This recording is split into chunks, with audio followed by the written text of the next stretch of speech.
증시가 미국 고용지표 호조에 힘입어 1% 이상 상승했습니다. 연방준비제도의 출구 전략이 시행되더라도 이를 견뎌낼 수 있을 만큼 미국 경제 체력이 강해졌다는 자신감으로 해석됩니다. 나스닥 지수, S&P 500 지수는 각각 1.6%, 1.34% 상승하며 거래를 마쳤고 다우지수는 전일 대비 1.08% 상승한 15,761로 장을 마감하며 사상 최고치를 다시 경신했습니다. 유럽 주요 증시는 8일 미국의 신용평가기관인 S&P가 프랑스의 신용등급을 낮추고 미국은 예상외로 일자리가 늘어나는 등 악재와 호재가 섞이면서 혼조세로 장을 마쳤습니다. 영국 증시는 0.17% 상승했을 뿐 독일과 프랑스 증시는 각각 0.03%, 0.49% 하락했습니다. 미국의 고용시장이 미 연방정부 셧다운에도 오히려 양호한 모습을 보였습니다. 미국 노동부는 6일 10월 비농업 부문 신규 취업자 수가 20만 4천 명으로 집계됐다고 발표했습니다. 이는 시장 전망치 12만 5천 명 증가를 크게 상회하며 전월 수정치 16만 3천 명도 웃돌았습니다. 실업률은 7.3%로 지난달 7.2%에서 소폭 증가했으나 시장 전망치에는 부합했습니다. 미국의 9월 개인 소비 증가세가 다소 둔화되는 것으로 나타났습니다.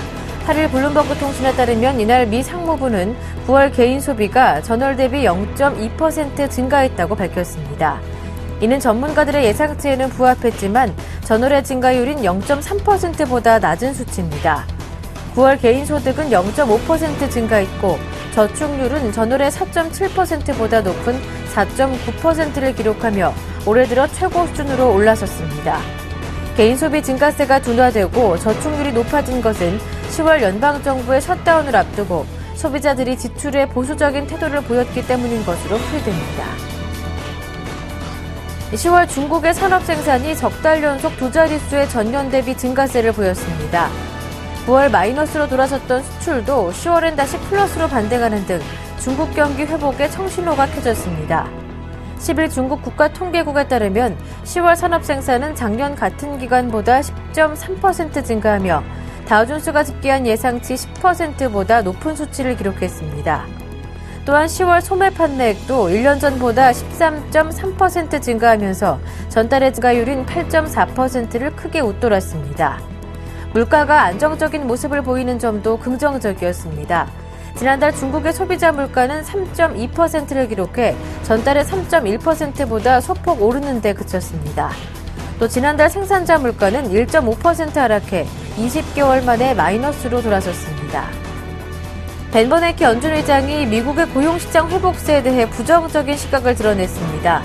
8일 국제통화기금에서 진행된 패널 토론 Q&A 세션 중 미국의 노동시장 회복세가 여전히 상당히 더딘 수준이며 경제 지표들이 정확한 평가를 제공하지 못하고 있다고 지적했습니다.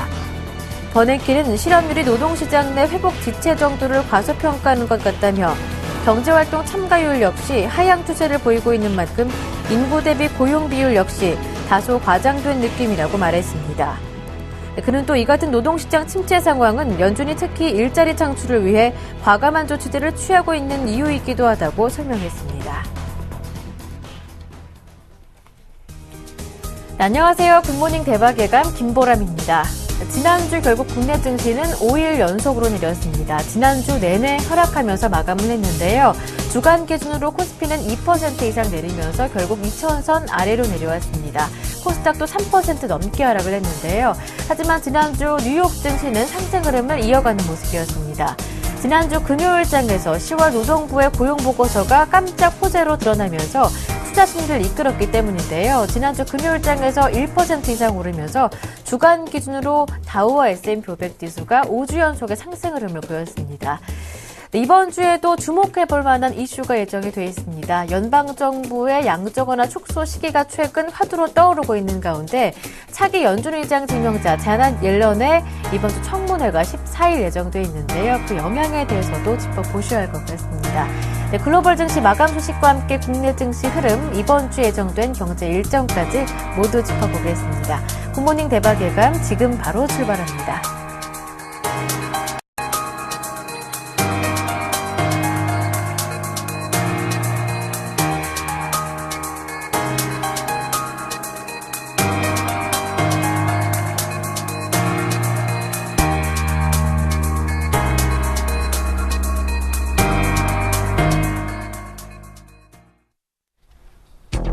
미국 연방정부의 셧다운에도 지난 10월 신규 고용이 크게 늘어난 것으로 나타났습니다.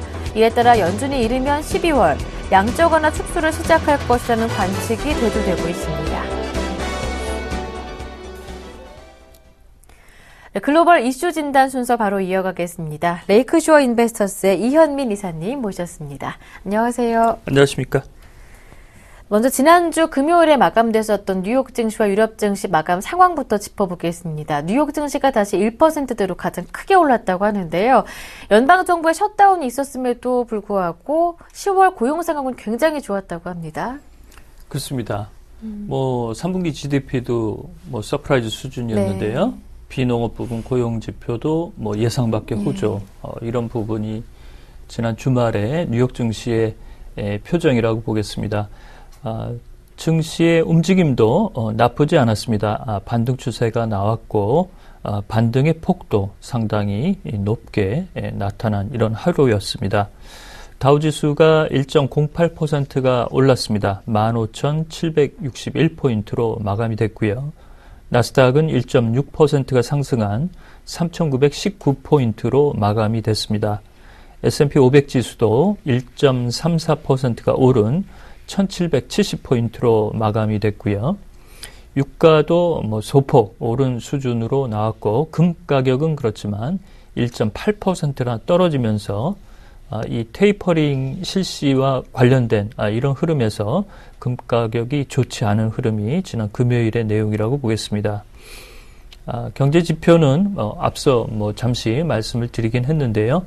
비농업 부분 일자리수 10월 수치가 12만 5천 명 정도를 시장에서 예상을 했습니다. 이는 연방정부의 일시 폐쇄가 있었던 10월에 영향이 좀 있지 않겠느냐 이렇게 봤는데요. 20만 4천 명으로 시장의 예상치를 훌쩍 뛰어넘는 호조세로 발표가 됐습니다. 특히 8월에 비농업 부분 일자리 수도 23만 8천 명으로 수정치가 보고가 되면서 셧다운 여파가 없었다면 이보다 10월의 수치가 더 좋았을 것으로 현재 시장은 관측을 하고 있습니다. 반면에 실업률 수치는 9월보다는 소폭 올라간 수치로 7.3으로 발표가 됐는데요. 시장 예상치의 눈높이를 그대로 맞춘 수준이었습니다. 이 밖에 11월 로이터 미시건대가 발표하는 소비심리지수는 72로 예상보다 좀 부진했습니다. 그래서 경제지표로는 소비심리는 현재로서는 조금 유동적이다 이렇게 볼 수가 있겠고요. 유럽 증시에서는 S&P가 프랑스의 신용등급을 하향한 것이 프랑스 증시에 다소 부담으로 안겼습니다. 영국은 0.17%가 올랐지만 독일과 프랑스 증시가 소폭 내려갔고요. 이탈리아 증시, 스페인 증시는 반등 추세가 나왔습니다. 역시 좀 엇갈린 지표에 대한 해석이 각기 증시에서 나타났다는 점, 이런 점이 특징이라고 볼 수가 있겠고요. 영국의 시사 주간지 이코노미스트는 현재까지 유로존의 디플레 우려가 높기 때문에 통화를 푸는 리플레이션 정책을 그대로 유지할 것을 권고했다는 점, 이런 점이 소식으로서 특징적인 내용이라고 보겠습니다. 네, 말씀해 주셨던 것처럼 10월에 비농업 부문 일자리 수가 20만 4천 명으로 예상치 12만 명 정도보다 훨씬 웃도는 성적을 내놓았습니다. 이렇게 고용 상황이 좋아졌다는 경제지표 결과가 나오자 12월 테이퍼링에 대한 이야기도 나오고 있는데요. 자세한 이야기 들어보겠습니다. 그렇습니다. 수치만 놓고 보면 네. 12월에 테이퍼링을 실시하더라도 이에 대해서 발목을 잡을 수 있는 네. 이런 분위기는 아니라고 보겠습니다. 실질적으로 셧다운 여파가 있는 가운데서도 상당히 호조세의 수치를 내놨다는 점, 이런 점은 상당히 고무적이라고 볼 수가 있겠는데요.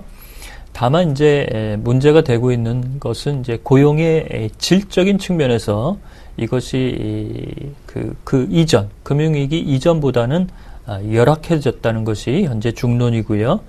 또한 미국에서도 이 베이비 부머의 은퇴로 인해서 노동시장 참여율이 계속적으로 떨어지고 있는 것이 실업률의 착시 효과를 부르고 있다는 일부 지적이 현재 같이 나오고 있는 상태입니다.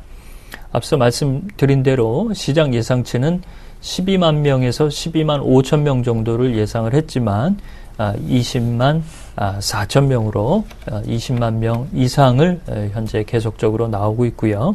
3개월 평균을 보더라도 10월과 9월, 8월 수치의 평균이 현재로서는 20만 3천 명이고 1년 평균으로 보더라도 19만 4천 명 수준이기 때문에 연준이 그동안 시장에 내놓았던 약 20만 명의 매월 일자리수 증가라면 이것이 어느 정도 연준의 눈높이를 충족시킨다라는 이 수치에는 현재 들어간 것으로 볼 수가 있겠습니다. 또한 8월의 수치가 23만 8천 명으로 수정이 됐고 그 다음에 9월 수치도 종전에 14만 8천 명에서 16만 3천 명으로 소폭 올라갔습니다. 이렇게 본다고 한다면 특히 이제 퍼머넌트 잡, 이른바 임시직이 아닌 영구직 이런 쪽의 일자리 수는 다소 부진하지만 파타임 잡의 흐름은 연말로 갈수록 증가세가 좀 더 두드러질 것으로 예상을 할 수가 있겠습니다. 따라서 12월에 있을 연방 공개시장위원회에서 이 테이퍼링, 양적 완화 축소가 어느 정도 나올 수 있지 않느냐 이런 그 흐름도 현재 관측이 되고 있는데요. 현재 데니스 로카트 애틀란타 연은 총재도 12월에 이 테이퍼링 실시와 관련돼서 연준 의사들의 논란이 상당히 있을 것이다 라고 얘기를 했습니다. 아무래도 연내 실시는 없지 않겠느냐라는 것이 월가의 시각이지만 만에 하나 이런 카드가 나올 수 있는 부분도 염두를 좀 해야 되지 않느냐라고 볼 수가 있겠습니다. 네, 공교롭게도 10월 고용지표 발표 이후에 버네인케 의장이 수치가 제대로 상황을 받아들이지 못하고 있다. 지표가 고용시장의 심각한 수준을 제대로 표현하지 못하고 있다 지적한 바가 있고요. 시장 전문가들은 대부분 자넷 옐런 차기 연준 의장이 처음으로 주재하게 되는 내년 3월 정도에야 테이퍼링이 나오지 않을까 이렇게 예측하는 상황이라고 하던데요. 그렇습니다. 버네인케 의장이 지난주에 IMF가 주최하는 컨퍼런스에 한번 참여를 해서 언급을 할 수 있는 기회가 있었습니다. 그렇지만 통화 정책에 대해서는 차기 수장의 그 면면을 고려해서 말을 아끼는 분위기였고요. 다만 고용시장 지표에 대해서는 우리가 생각하는 것보다 열악한 수준이라는 원론적인 입장은 개진을 했습니다. 이번 주에 이제 가장 중요한 것이 옐런 의장의 상원 인준 청문회라고 볼 수가 있겠는데요.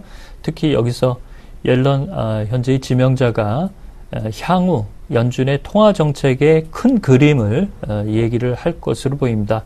여기서 일말의 힌트를 좀 얻고자 하는 이런 시장 분위기가 읽힌다라고 볼 수가 있겠고요. 따라서 12월에 연방공개시장위원회가 있고 1월에 연방공개시장위원회가 있기 때문에 12월과 1월 이 두 번의 회의에 걸쳐서 테이퍼링이 나올 수 있는 가능성에 대한 시장의 불확실성은 조금 더 올라가지 않을까라고 볼 수가 있겠고요. 이렇게 이제 많이 유동성이 세계 각지로 풀려나갔고 이것이 이제 경상수지 적자국이 지수가 사상 최고치를 갈아치우는 등 이런 유동성 과대에 의한 부작용도 속속 나오고 있습니다. 이런 부분은 인도의 센섹스 지수의 올해 수치만 봐도 이런 부분이 나오고 있는 상태인데요. 현재 버블 논란에 아무래도 조금씩 그림자가 닥치고 있는 뉴욕 증시도 이 테이퍼링 실시 시점과 관련된 부분에서는 다소 충격을 받아야 될 부분이 현재 남아있다라고 볼 수가 있겠습니다. 최근 이렇게 미국의 테이퍼링 실시 시기과 관심에 집중을 받고 있는 모습인데요. 그런 가운데 이번 주 가장 큰 관심을 받고 있는 일정이 바로 자넷 옐런 차기 연준 의장 지명자의 청문회입니다. 14일에 예정이 돼 있는데 대부분 무난하게 통과할 것이다 이렇게 전망이 나오고 있습니다. 여기에서 어느 정도 테이퍼링 실시 시기에 대한 힌트도 얻을 수가 있겠죠? 큰 그림은 얘기를 할 겁니다. 네.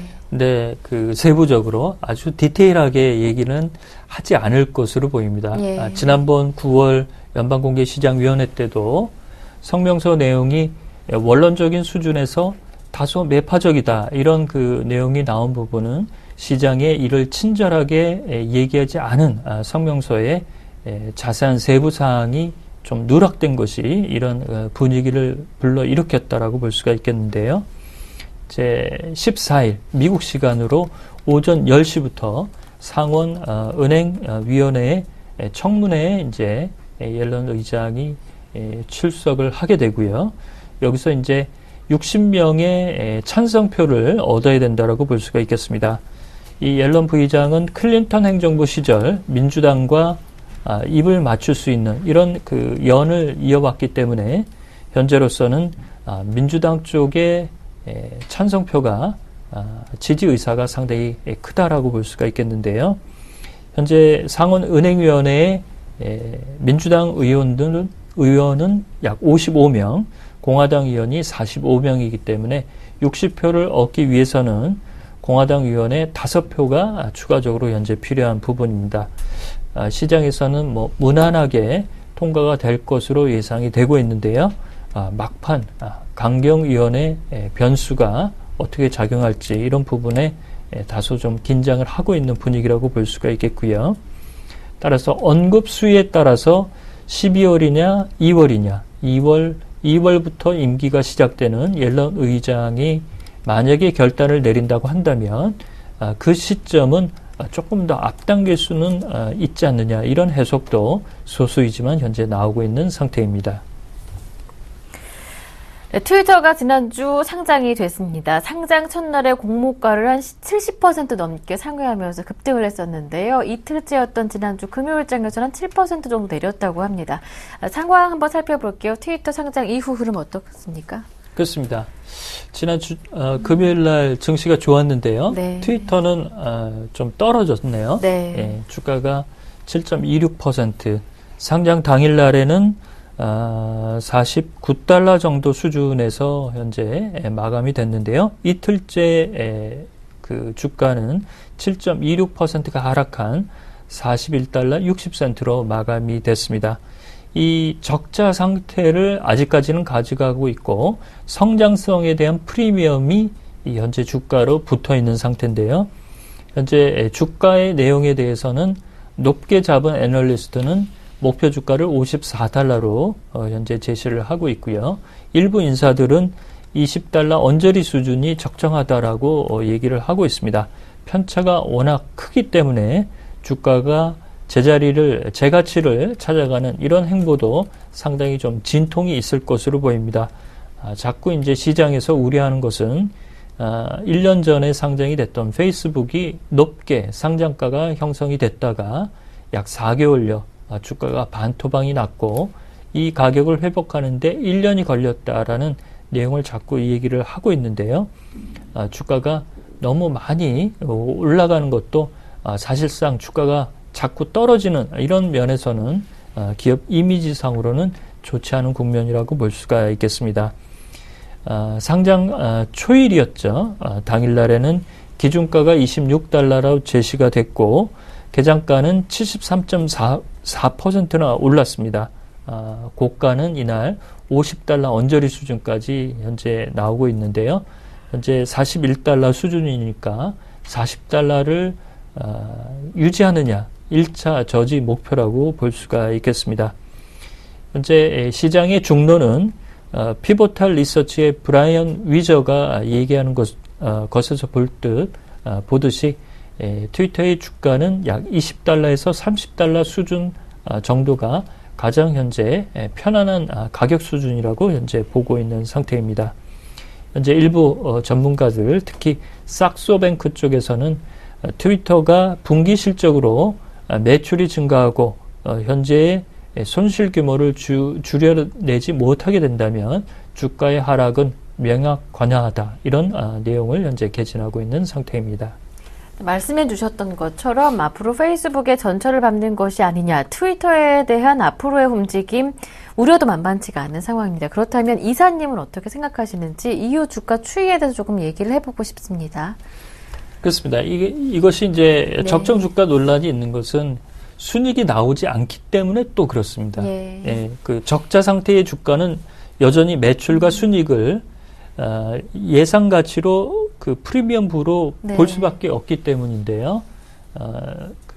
이것이 이제 현재 트위터 주가의 현 주소라고 볼 수가 있겠고요. 저희가 이제 트위터 말씀을 지난주 금요일 날 못 드렸는데요. 적정 주가 수준은 $20 수준에서 조금 현재 기준가로 선정이 된 $20 언저리 수준이 가장 편안한 주가라고 얘기를 하고 있고요. 월가에서도 상장 당일날 딕 코스텔로 트위터 CEO가 IPO에 CNBC에 출연을 해서 성장성 이런 부분을 많이 부각하다 보니까 주가가 많이 오른 이런 부분입니다. 다만 이 적정 주가 논란은 앞으로도 좀 계속될 것으로 보이는데요. 현재로서는 $40에서 $30 수준에서 어느 정도 멈춰주는 것이 기업 이미지로서도 상당히 좋다라고 볼 수가 있겠습니다.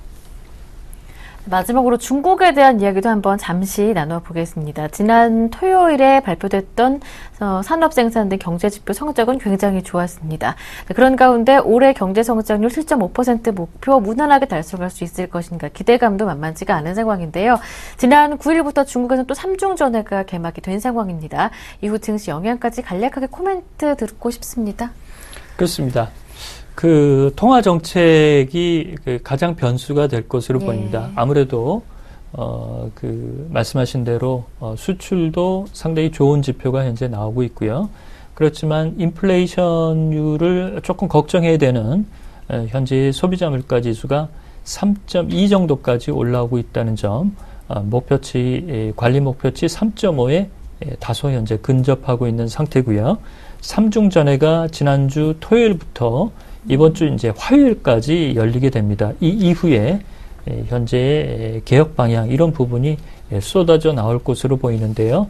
그 이전에 그 시장에 많은 것들이 알려졌기 때문에 시장에 미치는 충격은 상해 지수나 선전 지수 이런 부분에 큰 변동은 없을 것으로 보입니다. 우리나라 코스피나 코스닥에도 이런 악영향은 상당히 제어될 것으로 볼 수가 있겠고요. 특히 이제 IMF가 내년도에 중국의 경제 성장률을 7.4 정도로 현재 예측을 하고 있습니다. 이런 부분에서 보면 시장의 우려감은 있지만 여전히 중국은 삐걱거리면서 자신의 역할을 현재 다하고 있다. 이렇게 최종적으로 말씀을 드릴 수가 있겠습니다. 네, 마지막 중국까지 오늘 글로벌 이슈 진단 자세한 분석 들어봤습니다. 지금까지 레이크쇼 인베스터스의 이현민 이사님과 함께했습니다. 고맙습니다.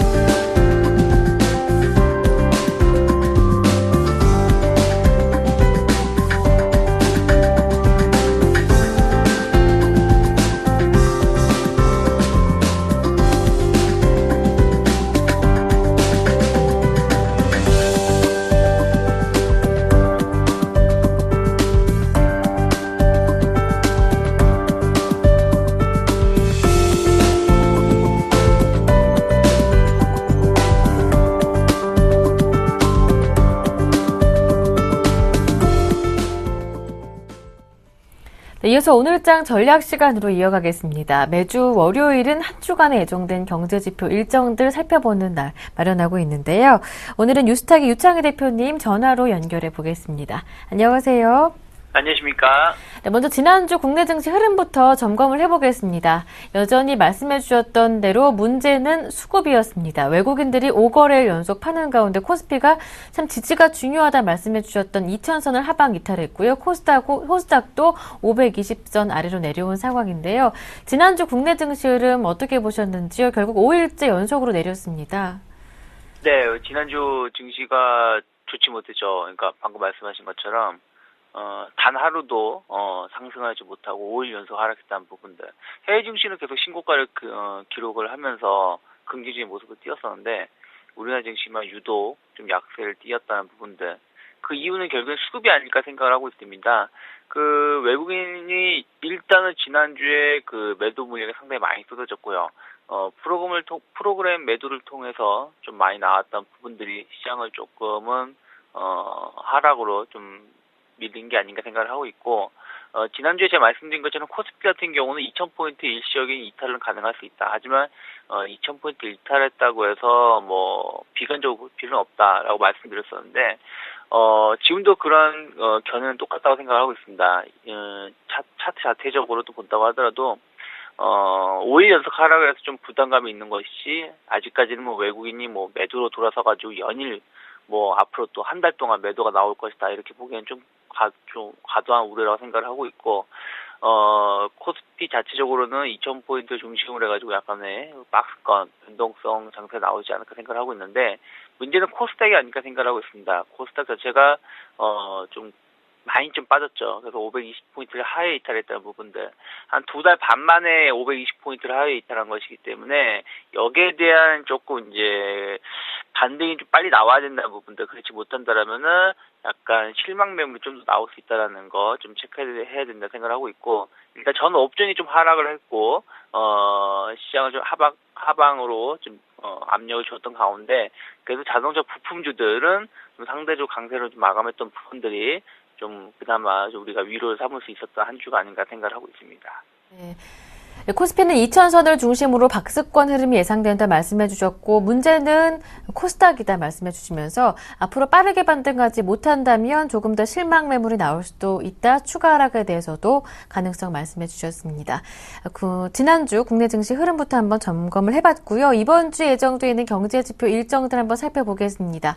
중국에서는 3중 전에 결과도 발표돼 있고요. 그리고 일본과 유로존에서도 경제지표 일정들 많다고 들었는데요.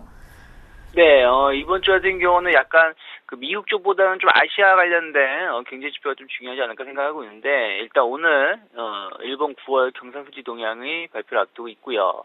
내일 12일 화요일에는 중국의 3중 전에 그 회의 이제 그 결과가 끝난다는 부분들, 그 내용이 어떻게 나오는지 여부를 좀 보셨으면 좋겠고, 수요일 같은 경우 미국 주가 NBA 모기지 신청자 수 상승률, 그리고 미국 10월 재정 수지 결과, 그리고 미국 10월 수입 물가지 상승률을 발표를 앞두고 있고요. 11월 14일에는 한국 11월 옵션 만기를 앞두고 있고, 또 한국은행 기준금리 결정을 또 앞두고 있습니다. 또 미국 같은 경우는 주간 신규 실업수당 청구 건수하고 미국 9월 무역 수지 동향 발표를 앞두고 있고, 이웃나라 일본 같은 경우도 3분기 GDP 결과치가 나옵니다. 그리고 기업은 월마트 실적 발표 좀 관심 있게 보셨으면 좋겠고요. 11월 15일에는 미국의 11월 뉴욕 제조업 지수하고 미국 10월 산업생산 증가율을 좀 보셨으면 좋겠습니다. 네, 이 가운데 우리가 이번 주에 좀 주목해봐야 할 일정들 어떤 것들이 있을까요? 아시아에 주목해보자 이런 말씀해 주셨었는데요. 네, 일단은 뭐 오늘 같은 경우는 미국의 9월 경상수지 동향이 어떻게 나오냐에 따라서 우리나라 증시가 일본 증시하고 약간 좀 우리가 역행하는 모습을 띠기 때문에 여기에 이제 일본 증시 어떻게 반응하는지, 거기에 맞춰서 우리나라 증시가 어떻게 움직이는지, 특히 이제 그 수출 관련된 경쟁 업체들이 많이 있기 때문에 좀 관심 있게 보셨으면 좋겠고요. 제일 중요한 게 이제 내일 있을 중국 3중 전의 결과 발표겠죠. 뭐 시장을 좀 하락으로 밀었던 이유 중에 하나가 중국이 이제 3중전에서 약간 긴축을 할 것이다, 아니면은 기존에 유지했던 확장세를 소규모 경제 확장 그것을 좀 줄이겠다, 이런 결과가 나올 수 있다는 우려감 때문에 주가가 좀 많이 빠졌던 부분들이 있거든요. 그래서 그 결과가 어떻게 나오는지 여부에 따라서 화요일 이후에 증시 방향을 좀 결정해 줄 수 있다라는 거 좀 보셨으면 좋겠고, 그리고 수요일 같은 경우는 미국 주간 NBA 모기지 신청자 상승률하고 미국 10월 재정 수지 동향 좀 보셨으면 좋겠고요.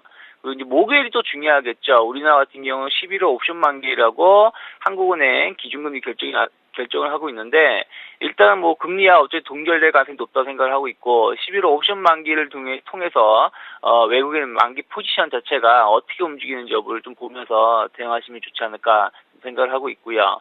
그리고 이제 미국의 9월 무역 수지하고 신규 실업 수당 청구 건수도 좀 관심 있게 보셔야 되겠지만 미국의 3분기 일본의 3분기 GDP 결과치가 어떻게 나오냐에 따라서 또 우리나라 증시에 영향을 미칠 수 있다는 거 좀 보시고 그다음에 이제 기업으로는 월마트의 실적이 좀 시장에 좀 방향성이 조금 움직임이 줄 수 있다. 왜냐하면 소비 관련된 기업이기 때문에 이런 부분들 좀 마지막으로 좀 잘 체크하셨으면 좋겠고요.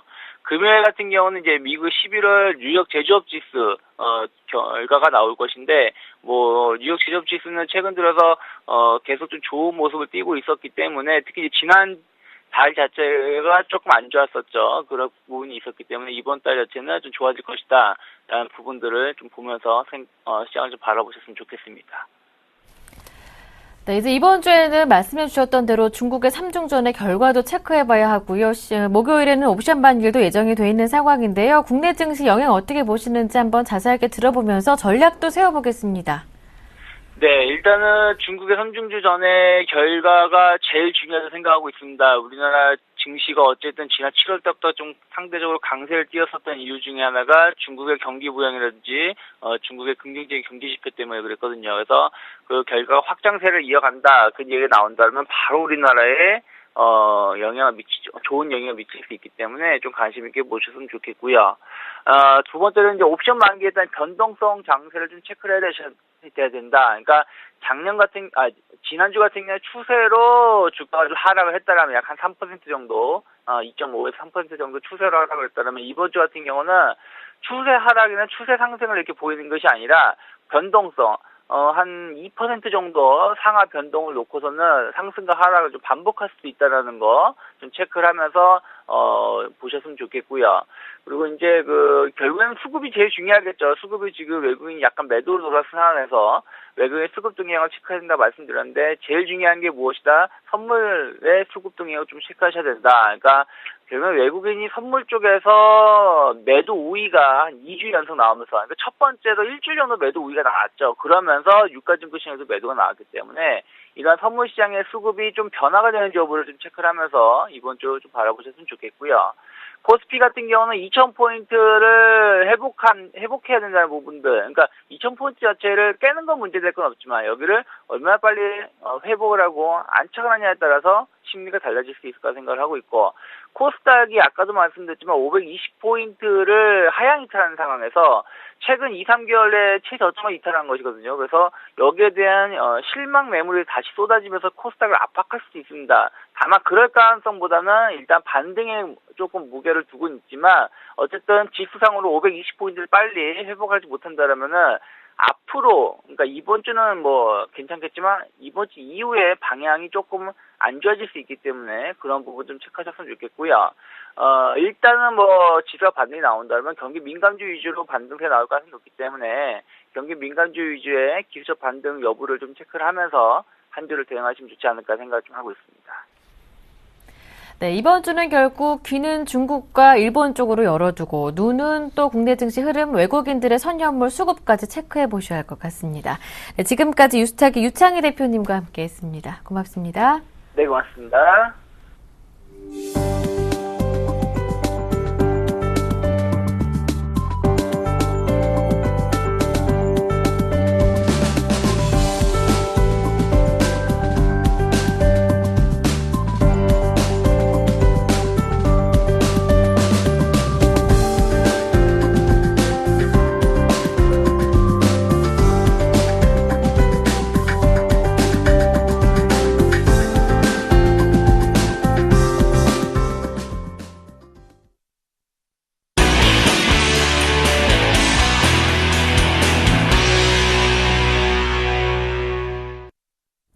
네, 글로벌 이슈의 숨은 의미들을 파헤쳐보는 시간 시작합니다. 김동섭의 일당백 IM투자증권 김동섭 이사님 모셨습니다. 안녕하세요. 네, 안녕하세요. 네, 일당백 그 첫 번째 라운드부터 지금 바로 출발합니다. 라운드 1, ready, go! 버냉키 연준 의장을 비롯한 연준 인사들이 미국의 고용시장 개선은 아직 멀었다고 말했습니다. 네, 10월 고용지표가 깜짝 성과를 발표한 이후 있었던 발언인데요. 지표가 고용 상황을 정확히 반영하지 못했다 지적하면서 지금 미국의 고용 상황은 굉장히 심각한 수준이다 이렇게 지적을 했네요. 지난주에 고용이 20만 명 이상 늘었죠. 네. 어떻게 보면 서프라이즈인데도 불구하고 시장에서 한 15만 명 정도 늘 거라고 예상을 했는데 너무 많이 늘었어요. 그러면 사실 그 연은 총재들 같은 경우에는 특히 매파 같은 경우에는 테이퍼링을 해야 한다라고 난리법석을 칠 만도 한데 오히려 지금 고용이 그렇게 좋은 것만은 아니다라는 얘기를 합니다. 특히 벤 버냉키 의장 같은 경우에는 지표가 모든 고용을 반영하는 것은 아니다라는 얘기를 하면서 시장의 방향성의 고용에 아직도 심각하다라는 얘기를 하고 있는데요. 여기서 우리가 생각할 수 있는 것은 여러 가지가 있습니다. 첫 번째는 뭐냐면 자넷 옐런이 언급하고 있는 고용에 대해서 다른 의원들이 받아들이고 있는 형국. 그러니까 무슨 말이냐면 지금 이 고용이 자넷 옐런 것처럼 생각하는 완전 고용의 상태가 되지 못하고 있는 약간의 어떤 변화가 일어나는 정도, 개선이 되는 정도로 지금 받아들이는 그런 상황이 아닌가라는 부분. 그 다음에 이제 지금까지는 수치로 시장을 봤지만 자넷 옐런이 보는 구직 포기자들을 위한 어떤 대책, 뭐 이런 것들은 부분이 시장에 반영되고 있다라는 부분입니다. 그럼 여기서 중요한 것은 뭐냐면 결론적으로 말한다면 테이퍼링이 쉽게 되지 않을 것이라는 것을 시사하는 부분이 있다라는 거죠. 결국 자넷 옐런의 어떤 차기 임기가 시작되기 전부터 모든 연은 총재들한테 자넷 옐런의 의견이 들어가고 있는 상황이고 그것은 결국에 가서는 지금 상황에서 테이퍼링이 아니라 양적 완화를 더욱 강화하거나 유지하는 쪽으로 갈 것이다 라는 것을 알려주는 시그널로 받아들여야 될 것 같고요. 그것이 미국장을 다시 한번 끌어올리면서 종가상 최고가를 기록하게 하는 그런 모습을 가져왔다라는 부분이죠. 지난주 제가 목요일 정도에 이제 하루만 더 그냥 올라서 버리면 버블로 가는 단계에 들어갑니다. 그랬더니 그냥 목요일날 빼버려서 굉장히 당황했었죠. 근데 금요일날 다시 제자리를 갖다 놓은 거 결국 금요일날 제가 말씀드린 것처럼 시간의 싸움일 뿐이지 버블로 가는 과정으로 들어가는 그런 과정이다. 특히 고용에 대한 부분에 대해서 의견이 분분했었는데 그 의견이 고용이 개선되는 모습을 보이고 있는 가운데서도 바뀌어가고 있다는 것은 결국 테이퍼링이 아주 늦게 진행될 것이다 라는 것을 나타내는 시그널로 받아들이면 될 거다라고 말씀드릴 수 있을 것 같습니다. 네, 미국의 10월 고용 동향이 셧다운 여파에도 불구하고 아주 서프라이즈 수준의 기록을 냈습니다. 12월 테이퍼링에 대한 가능성도 나오고 있는 상황인데요. 그럼에도 불구하고 버냉키 연준 의장을 비롯한 주요 연준 인사들은 미국의 고용 상황 상당히 심각한 수준이다. 수치만이 아니라 질적인 고용 성장에 대해서 중시하고 있는 분위기입니다. 그렇기 때문에 당분간 테이퍼링 실시는 좀 늦춰지지 않을까 말씀해 주셨습니다. 미국 증시 마찬가지로 시간의 문제일 뿐이지 지금은 버블의 도입 시기이다. 이렇게 말씀해 주셨습니다. 첫 번째 라운드 여기에서 마무리하고요. 이어서 두 번째 라운드 출발합니다.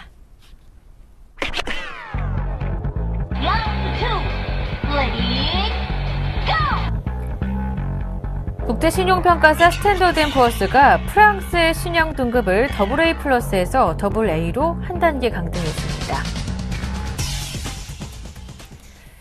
이 때문에 지난주 유럽 증시는 혼조 흐름을 보였었는데요. S&P가 프랑스의 등급을 최고 등급에서 강등한 지 2년 만입니다. 문제는 높은 실업률이었나요? 실업률이 좀 11% 정도 되고 있는데요. 이제 실업률도 실업률이지만 사실은 네. 그 GDP 대비로 부채 비율이 원래 그 2%까지 낮추는 것이 이제 약속된 부분인데 이게 어렵다라는 거죠. 올해 이제 4.1%까지는 가능하지만 2%까지니까 거의 뭐 절반을 더 내려야 되는 상황이라 이것이 이제 그 시장에서는 좀 어렵게 경제가 저성장하고 있다라는 것을 나타내고 있는 것이고 그러면서 이제 신용등을 강등했는데요. 그나마 지금 강등한 게 낫죠. 만약에 한 1년 전에 ESM 문제로 인해서 시장이 떠들썩할 때 신용등이 강등됐으면 이게 충격이 굉장히 컸을 겁니다. 왜냐하면 프랑스라는 나라는 독일과 함께 유로존의 쌍두마차입니다. 그래서 유로존의 어떤 기초 자산이기 때문에 유로존 자체적인 채권을 발행하더라도 프랑스의 신용등급은 굉장히 중요하죠. 그래서 트리플 A에서 더블 A 강등됐을 때도 상당히 좀 말이 많았었는데 그나마 지금 현재 1년 뒤에 내려온 것은 다행이다라고 보여지고 있고요. 당장 뭐 프랑스가 굉장히 좋아질 거라고 생각을 하지 않습니다. 그렇지만 현재의 추세로 본다 그러면은 2년 정도 지나면은 어느 정도 안정권으로 가지 않겠느냐. 특히 실업률이 11%인데요. 실업률이 8% 밑으로 내려와야 됩니다. 그렇지 못하면 굉장히 위험한 거죠. 현재 상태를 만 유지하거나 더 늘어나게 되는 상황이 발생한다면 결국 그 프랑스는 신용도 A를 잃어버릴 수밖에 없습니다. 그래서 아마도 이 부분을 그 프랑스도 잘 알 것이고요.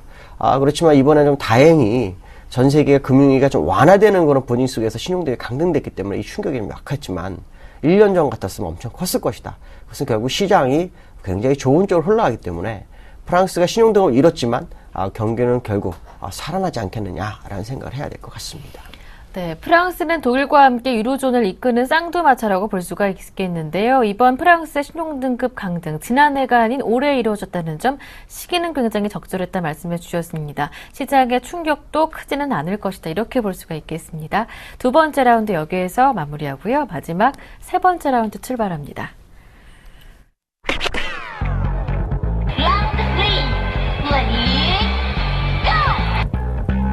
대표적인 경제 비관론자 마크 파버가 전 세계 신용부채 규모가 2008년 위기 때보다 심각하다며 특히 중국의 신용대출 규모는 지난 4년 반 동안 50%가량 늘었다고 말했습니다. 2008년 위기 때보다 굉장히 심각한 수준이다. 이렇게 마크 파버가 의견을 냈는데요. 여기에 대해서 어떻게 생각하시나요?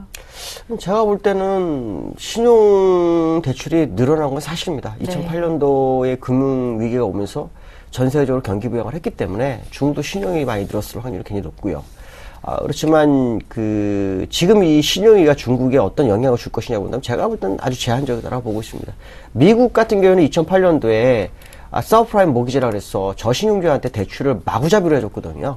그것이 이제 문제가 되면서 신용위기가 터진 거였고, 중국 같은 경우에는 약간 좀 차이점이 있다라고 보여지고 있고요. 또 신용이 지금은 늘어났지만 그 신용이 과거처럼 저신용자를 대상으로 늘어난 게 아니라 정말 신용이 좋은 사람들을 대상으로 늘었기 때문에 그것이 늘었다 할지라도 큰 문제는 아닐 것이다라고 판단하고 있고요.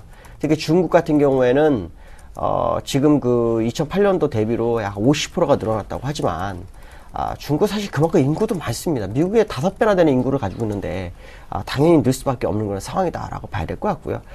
또 하나는 뭐냐면 중국은 미국과 달라서 통제사회라는 거, 충분히 통제가 가능할 것이다라고 판단한다면, 지금의 신용 문제가 중국의 위기로 가져가는 그런 상황은 아닐 것이다. 오히려 중국이 지금 미국보다는 더 현명한 정책을 많이 쓰고 있습니다.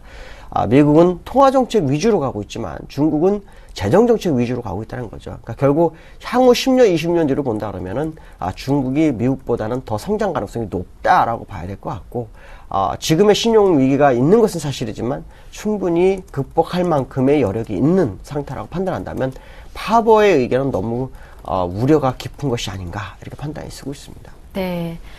신용부채 규모가 늘었다 할지라도 중국의 큰 문제는 아니다. 쉽게 회복할 수 있다 말씀해 주셨고요. 재정정책 위주로 움직이고 있는 중국 본다면 향후 한 10년간 봤을 때 미국보다 더 빠르게 성장할 수 있다. 큰 문제 아니다라고 지적해 주셨습니다. 마지막 세 번째 라운드였고요. 마지막으로 국내 증시 흐름 잠깐 체크를 해보겠습니다. 지난주 좀 힘겨운 한 주를 보냈습니다. 국내 증시 5거래일 연속으로 하락하는 모습이었는데요. 외국인들도 계속 팔고 있는 상황이고요. 하지만 이제 미국 증시 버블 도입 시기에 놓여있다 말씀해 주셨습니다. 국내 증시 분위기는 어떻습니까? 우리나라도 이제 버블로 가기 위해서 힘을 많이 축적한 것 같습니다. 네. 외국인이 며칠가 매도를 했지만 총 규모는 4,200, 300억밖에 되지 않습니다. 그거로 본다 그러면 지금 이 자리는 사야 되는 자리라고 볼 수 있고요. 기술적으로 봐도 외국인들이 사기 시작한 자리가 이 자리죠. 9월 9일. 9월 9일부터 10월 23일까지 12조로 샀습니다. 근데 4천억 팔아가지고 제자리로 갖다 놨죠. 결국은 이제 만기가 다가오면서 우리나라 금융투자업체들이 만기에서 이익을 보게 하는 그런 과정 속에서 외국인이 살짝 동조해주면서 저가에 매수할 수 있는 공간을 마련했다라고 본다 그러면 이번 주부터 다시 외국인들의 매수세가 진행될 확률이 굉장히 높고, 그 얘기는 주가를 제자리로 갖다 놓을 확률이 높고, 오히려 제자리보다도 더 높게 갈 확률을 열어두시면서 시장 접근하시면 큰 문제가 없지 않나 이렇게 판단이 쓰고 있고요. 특히 금융투자업자 외 기관들 중에서 투신이라든가 연기금은 매도 물량을 줄이면서 매수로 전환하는 그런 과정을 보이고 있다는 거. 그 얘기는 지난번에 제가 것처럼 외국인과 기관의 쌍끌이 매수를 한번 기대해 볼 수 있는 시점이 점점 다가오고 있다라고 보시면 될 것 같습니다. 네. 지난주 내내 내리는 모습이었지만 국내 증시 추세 상승을 위한 도입식이다 말씀해 주시면서 지금 조정을 받을 때 적절한 매수 기회가 아닐까 이렇게 진단해 주셨습니다. 이번 주 살펴보니까 또 옵션 반기일도 예정이 돼 있습니다. 중국 쪽에서는 3중전의 결과도 우리가 받아들이게 되는 상황인데요. 국내 증시 흐름 이번 주로 본다면 어떻게 보시는지 궁금합니다. 조정 조금 이어질까요? 아니요. 저는 지난주와 반대로 이번 주는 계속 올라가는 그런 장 가능성을 상당히 열어봐야 됩니다. 물론 만기 때는 어떤 이익 구간에 의해서 싸움이 벌어질 수 있지만 지난주에 미리 벌써 하단선까지 갔을 확률을 열어두고 보셔야 될 것 같고요. 그 얘기는 상단선 위로는 지금 제가 볼 때 270위까지 열렸습니다. 270은 굉장히 높은 지역이거든요. 지난번 정고 쪽은 높기 때문에 물론 이것이 이번에 될지 다음 만기에 될지는 봐야 되겠지만 일단 하단선은 다 왔다. 결국 상단선으로서 얼마나 빨리 올라가는지를 확인하시면 될 것 같습니다. 네, 결국 이번 주가 또 마지막 매수의 기회일 수도 있겠네요. 이번 주 지난주와는 상반된 흐름, 상승 흐름이 나오지 않을까 이렇게 진단해 주셨습니다. 네, 지금까지 IM투자증권의 김동섭 이사님과 함께했습니다. 고맙습니다. 네, 감사합니다. 네, 굿모닝 대박예감 오늘 준비한 순서는 여기에서 마무리하겠습니다. 한 주를 시작하는 월요일인데요. 오늘도 서울경제TV와 힘차게 출발하시길 바랍니다. 저는 내일 다시 오겠습니다. 고맙습니다.